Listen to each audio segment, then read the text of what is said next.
The origin of the underground civilization hypothesis 1. The beginning of a buried question throughout human history. We have assumed that all civilizations were born on the surface of the earth, along rivers, plains, and coastlines. Yet alongside this official narrative, there has always existed a quiet, unsettling question. If the surface is only a thin layer of history, what lies beneath it? The hypothesis of an underground civilization does not originate from modern science, nor from science fiction. Instead, it emerges from something far older, human collective memory, a place where myth, legend, and forgotten knowledge coexist. 2. The underworld in ancient thought, shelter or homeland. To ancient peoples, the underground was not merely a place for the dead. It was a source of life, a dwelling place of gods, a realm of hidden knowledge. Many ancient cultures believed that the first humans emerged from beneath the earth, not from the sky. These stories appeared independently across distant civilizations, yet shared strikingly similar structures. Their common idea was clear. The underground was not inferior. It was superior in wisdom. 3. Those who came from below. In mythology across ancient traditions, there are recurring figures described as beings who possessed advanced knowledge, lived in secrecy, appeared only during times of crisis. They were often portrayed as teachers, guides, or watchers. After sharing knowledge, astronomy, agriculture, architecture, they returned underground to a realm known by many names: the underworld, the inner world, the hidden kingdom. Crucially, they were not monsters, but often depicted as another branch of humanity, or humanity's original form. 4. The survival hypothesis. When the surface became unsafe, one of the strongest foundations of this hypothesis is survival. If Earth once experienced massive asteroid impacts, sudden climate shifts, global ice ages, or forgotten civilization-ending wars, then the surface would have been the most dangerous place to exist. The underground, however, offers stable temperatures, protection from radiation, immunity to surface disasters, access to geothermal energy. Thus arises the idea that an advanced civilization may have intentionally retreated underground to endure. 5. From temporary shelter to a closed civilization. At first, living underground may have been temporary. Over time, new generations were born below the surface, became legend. Biology, culture, and society evolved differently. Eventually, a fully independent underground civilization could exist, one that no longer relied on sunlight, weather, or surface interaction. This separation does not imply hostility. It may simply represent two evolutionary paths of the same species. 6. Why this hypothesis was excluded from official history. Mainstream history depends on accessible ruins, preserved text, surface-level evidence. An underground civilization would leave no visible cities, minimal artifacts, possibly intentional erasure of traces. More importantly, this hypothesis challenges a deeply rooted belief that modern humanity is the most advanced civilization ever to exist. 7. Phase 1 conclusion. The seed of doubt. Phase 1 does not claim that underground civilizations definitely existed. It does something far simpler and more dangerous. It plants doubt in a history we believe to be complete. If myths are memories, if the underground is not merely a grave, and if human history did not unfold solely on the surface, then what we know may be only the shallowest layer of a far deeper truth. Phase 2. Ancient legends and forgotten maps of the underground world. 1. When myths become geographic memory, if Phase 1 planted the question, could an underground civilization exist? Then Phase 2 asks something far more unsettling. What if ancient myths were not symbolic stories, but distorted memories of real places? Across continents and cultures that had no known contact with one another, we find remarkably consistent descriptions of an underground world, not as hell or punishment, but as a structured realm with entrances, rules, inhabitants, and warnings. These were not abstract ideas. Many traditions described exact locations of entrances, conditions required to enter, consequences of entering uninvited. This suggests that ancient people did not imagine the underground randomly. They remembered it geographically. 2. The underworld as a place of the living. In modern thinking, the underworld is associated with death. But in ancient belief systems, this association is surprisingly weak. In many traditions, the underground realm was a place of survivors, not the dead, a refuge for the wise, or chosen, a world that ran parallel to the surface. The dead might pass through it, but they were not its rulers. This distinction is crucial. It suggests the underground world was not invented to explain death, but repurposed later when original knowledge was lost. 3. Repeating motifs across civilizations. When myths from different regions are compared side by side, several patterns repeat with uncanny precision. Common elements: a hidden entrance, cave, mountain, polar region, guardians or tests before entry, a journey downward, followed by vast open spaces. An advanced society that chooses secrecy, a warning: do not reveal what you have seen. These motifs appear in cultures separated by oceans and millennia. Coincidence becomes increasingly difficult to argue. 4. The idea of sacred entrances. Many ancient sites were believed to be gateways rather than temples. Mountains, caves, and deep chasms were treated as sacred, not because gods descended, but because something already lived beneath. Access was often restricted to pre-shamans, initiates. This secrecy implies controlled knowledge, not superstition. If the underground world were imaginary, why guard the entrances so fiercely? 5. The people who went below and never returned. Many legends speak of individuals or entire groups who entered the underground world, were welcome, never returned to the surface. Rather than being mourned, these individuals were often considered enlightened, ascended, chosen. This contradicts the idea of death. Instead, it suggests migration. In some stories, those who returned were described as change, forbidden to speak freely, no longer fully belonging to the surface world. This is consistent with cultural separation, not mythology. 6. Maps that were never meant to be read. Literally, certain ancient diagrams, long dismissed as symbolic, take on new meaning under this hypothesis. These maps often show layered worlds, inner circles, or hollow spaces, pathways connecting realms. They may not be physical maps in the modern sense, but instructional diagrams, meant for those who already knew where to look. Much like modern schematics, they required context to be understood. Without that context, later civilizations labeled them mythological. 7.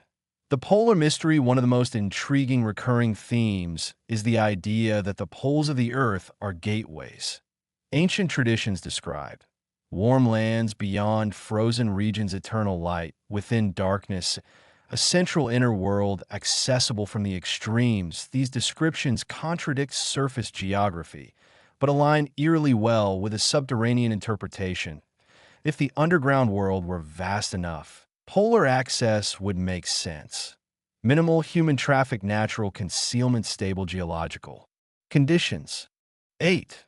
Warnings carved in stone. Perhaps the most overlooked aspect of these legends is not what they promise, but what they warn against. Ancient texts repeatedly caution: do not enter without permission, do not reveal the location, do not seek power. These are not the warnings of priests protecting belief systems. They read more like diplomatic boundaries.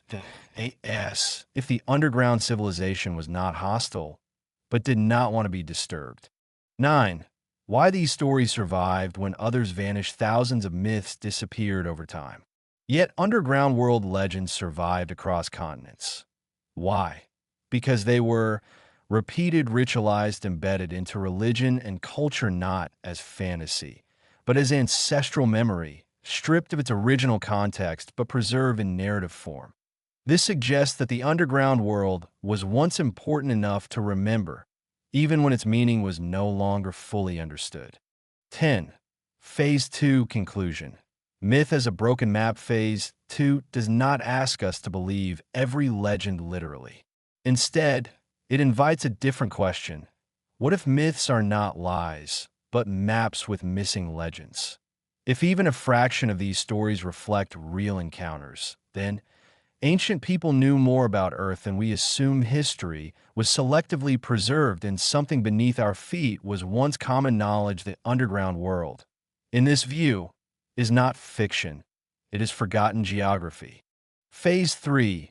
Architecture, technology, and society of a subterranean civilization. 1.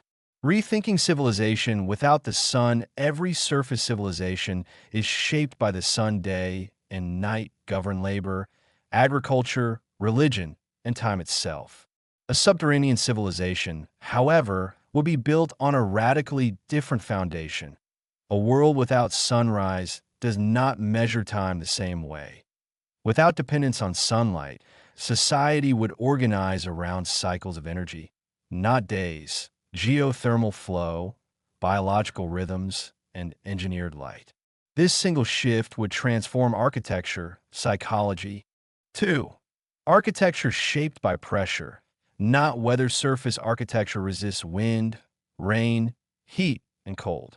Underground architecture resists gravity, pressure, and time. Such a civilization would favor curved structures to distribute pressure. Dome-like chambers. Column networks carved directly from bedrock buildings would not be built so much as grown or carved, merging habitation with geology. Over centuries, cities could become indistinguishable from the rock itself. This is not primitive. It is hyper-adaptive design. 3. Energy sources. The heart of the Earth. Without solar or wind power, underground civilizations would turn inward, to the planet itself. Possible energy systems include geothermal, harnessing piezoelectric energy from tectonic pressure, crystalline energy, conductors. Luminescent ecosystems engineered for light. Energy would not be centralized, but distributed, flowing through the city like a circulatory system, reducing vulnerability and maximizing efficiency. 4. Transportation through the depths. Movement in an underground world is vertical as much as horizontal. Instead of roads, such as civilization might use, vertical shafts connecting layers. Magnetic or gravity-assisted transit. Long-distance tunnel networks linking continents. Underground travel would be silent, smooth, and hidden, far removed from the chaos of surface transport. This could explain ancient legends of instant journeys between distant lands. 5. Biology and adaptation to the underground. Over generations, life underground would shape biology itself. Possible adaptations: enhanced low-light vision, pale or reflective skin tone, slower metabolism, heightened sensitivity to vibration and sound. These beings would not be monsters, but humans adapted to a different environment. A divergence, not an alien species. This reframes many mythological, otherworldly beings as subterranean relatives. 6. Social structure. Without expansion, surface civilizations expand outward. Underground civilizations cannot.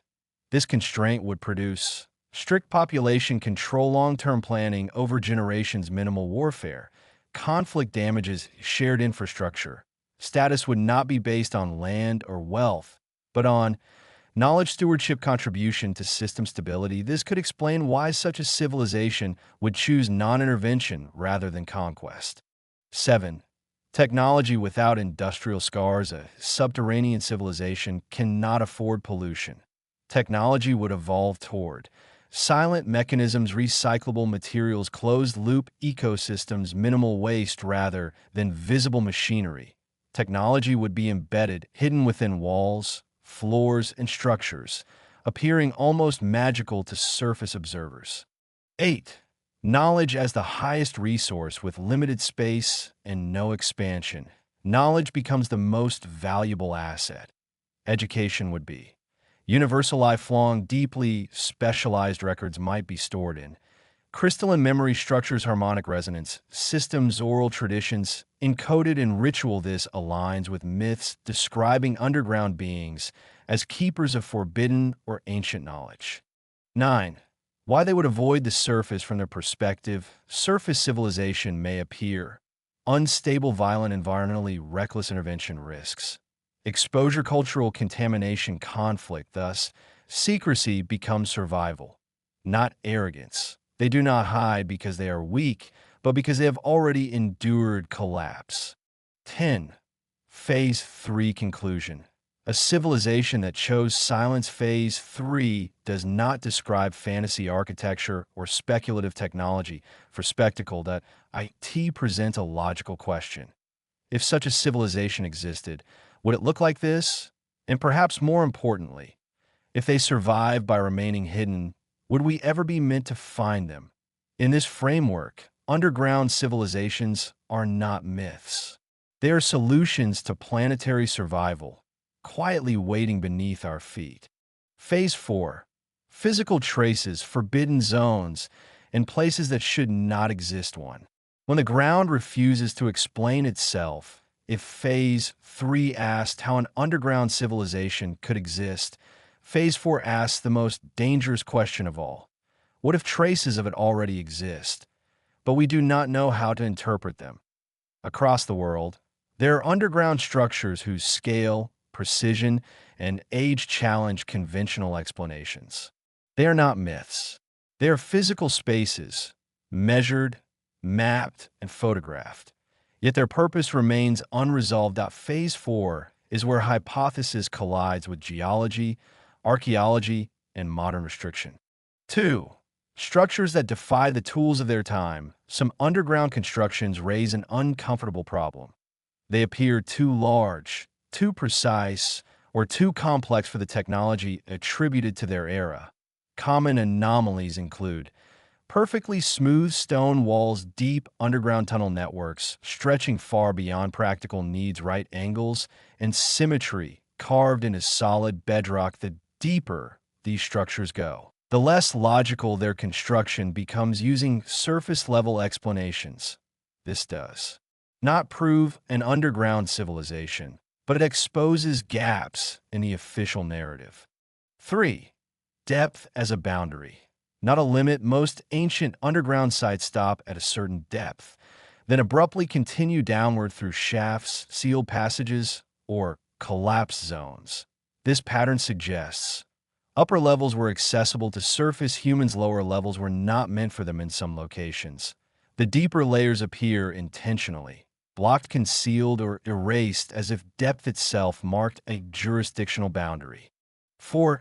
Global tunnel hypotheses across different continents. Legends and discoveries hint at long-distance underground connections. Not confirmed highways, but consistent tunnel dimensions, similar carving styles, repeating structural logic. If these tunnels were purely local, their designs would vary. Instead, patterns suggest shared engineering principles. This raises a controversial idea.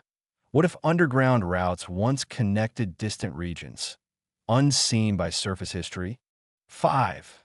The silence of forbidden zones. Some of the most intriguing underground regions are not unexplored because they are dangerous, but because they are restricted.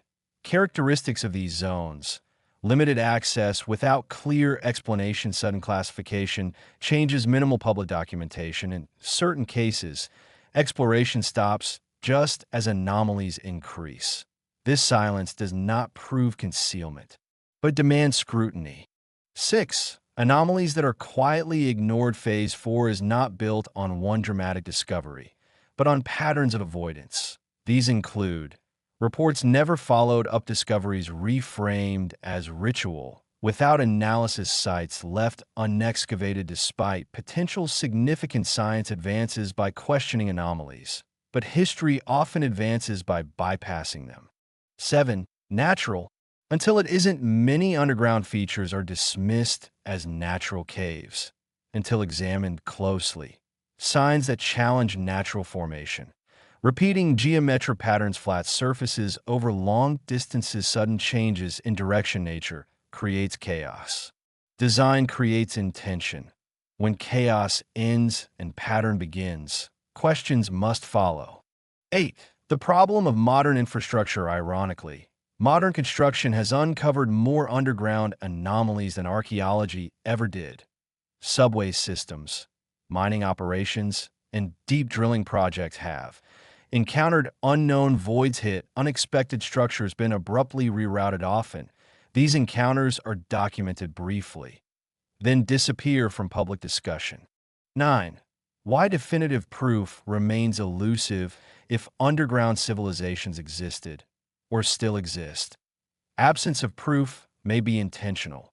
Reasons include active concealment, passive depth beyond exploration, misclassification of evidence. Say, civilization that survived catastrophe by hiding would prioritize remaining hidden, even after millennia.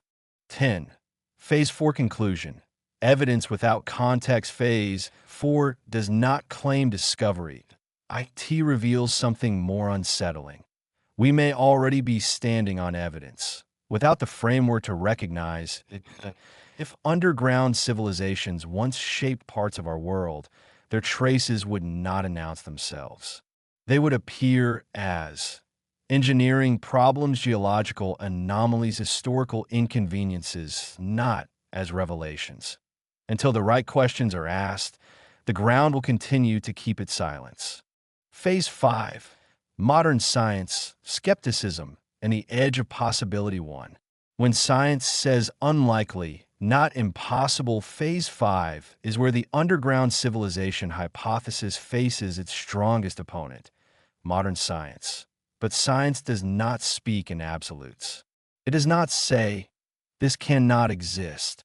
It says, there is not enough evidence yet. This distinction matters. Many ideas once considered impossible, continental drift, meteor impacts causing extinction, microscopic life, were rejected not because they were false, but because they did not fit the dominant framework of their time. The underground civilization hypothesis now stands at similar boundary. 2. What we actually know about the Earth's interior. Contrary to popular belief, humanity has explored less than 1% of Earth's subsurface directly. Key facts. The deepest borehole reaches just over 12 km. Vast cave systems remain unmapped. Seismic data provides indirect inference, not visual certainty. Science models the Earth's interior statistically, not observationally. Between surface caves and the deep mantle exists a massive unknown zone. The absence of data is not evidence of absence. 3. The argument against heat, pressure, and collapse. The strongest scientific objections are physical. Heat increases with depth, pressure intensifies, rock collapses without reinforcement. These arguments are valid, but incomplete. They assume static caves, no advanced engineering, no long-term adaptation, yet modern humans already build deep underground cities, reinforced tunnels under oceans, temperature-controlled subterranean facility. Scale is the problem, not principle. 4. Life without sunlight. Already proven. One major objection collapses entirely under modern biology. Life does not require sunlight. Science has confirmed ecosystems that rely on geothermal heat, chemical energy, symbiotic microbial networks deep beneath oceans and crustal layers. Life thrives without solar input. If biology can adapt, civilization theoretically could as well. 5. The psychological barrier of the hypothesis. Resistance to this idea is not purely scientific. It is psychological. The hypothesis challenges 3 assumptions. Humans are the peak of civilization. History is mostly complete. Progress is linear and visible. Accepting an underground civilization means accepting that we may not be the most advanced observers on this planet. That is a deeply uncomfortable position. 6. Why evidence would be designed to look natural if such a civilization existed. Hiding would be strategy, not fear. The most effective concealment is geological. Ordinary boring structures would resemble natural caves, rock layers, random formations. Anything obvious would invite interference. Thus, Even if we encounter traces, we might catalog them as natural anomalies and move on. 7. Science's blind spot. Non-hostile intelligence modern science excels at detecting. Threats resources signals it struggles to detect. Non-hostile, silent intelligence systems designed not to be noticed a civilization that avoids emission, expansion, and surface contact would appear invisible to our methods. Silence is not absence. It can be design. 8. The difference between skepticism and dismissal. True skepticism asks, what would evidence look like if this were real? Dismissal says, we already know it cannot be real. Phase 5 argues that underground civilization theories are often dismissed before that question is asked. This halts inquiry, not because of proof, but because of assumption. 9. Probability versus possibility. Is an underground civilization likely? Science would say, low probability, is it possible? Science cannot honestly say no. Between probability and impossibility lies a vast gray zone. The same zone where many revolutionary discoveries once waited. 10. Phase 5 conclusion. The question science is not asked, yet Phase 5 does not oppose science. IT challenges science to ask a different question. What if survival, not progress, was the highest form of intelligence?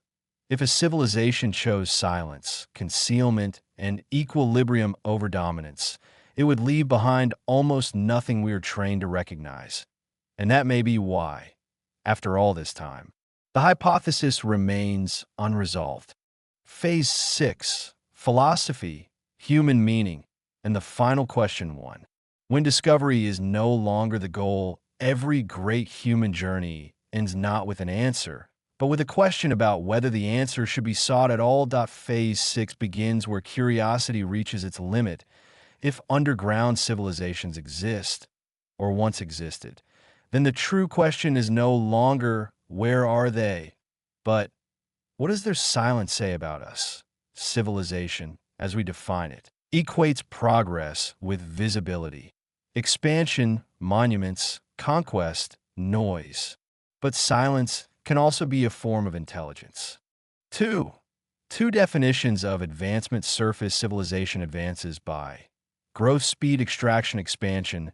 A subterranean civilization would advance by stability, balance, conservation, long-term survival. Neither path is inherently superior, but only one prioritizes endurance over dominance. Perhaps the most advanced civilization is not the loudest, but the one that lasts.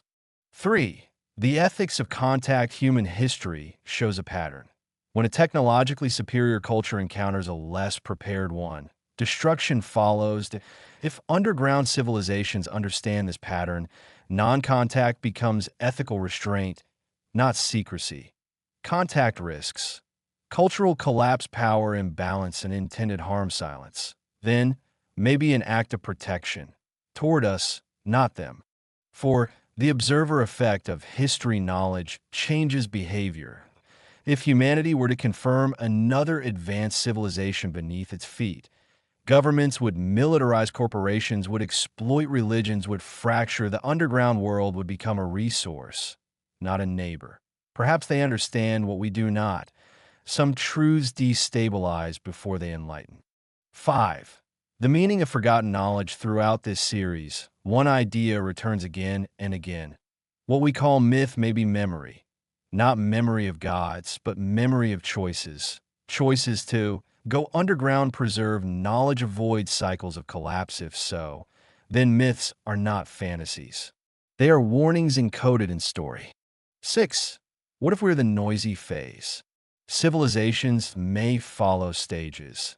Emergence, expansion, exploitation, collapse, or retreat. What if surface humanity is not the final stage, but a loud, unstable phase? What if survival lies not in reaching the stars, but in learning when to stop expanding? 7. The question we avoid asking, the most uncomfortable question, is not about their existence, but about our worthiness. That if they exist, are we ready to know them? Readiness is not technological. It is ethical. until humanity values balance over dominance. Silence may be the only responsible response. 8. The final hypothesis, phase 6, proposes one last idea. The most advanced civilization is the one that survives itself. If underground civilizations exist, they're not hiding from us. They are waiting for a version of humanity that no longer needs to conquer what it discovers. 9. The last question, so we end not with an answer, but with responsibility. If the door beneath our feet could be opened, should we open it? Or should we first learn why it was closed? 10. Series conclusion. What lies beneath is also within. The underground civilization hypothesis is not about tunnels or hidden cities. The IT is about choice.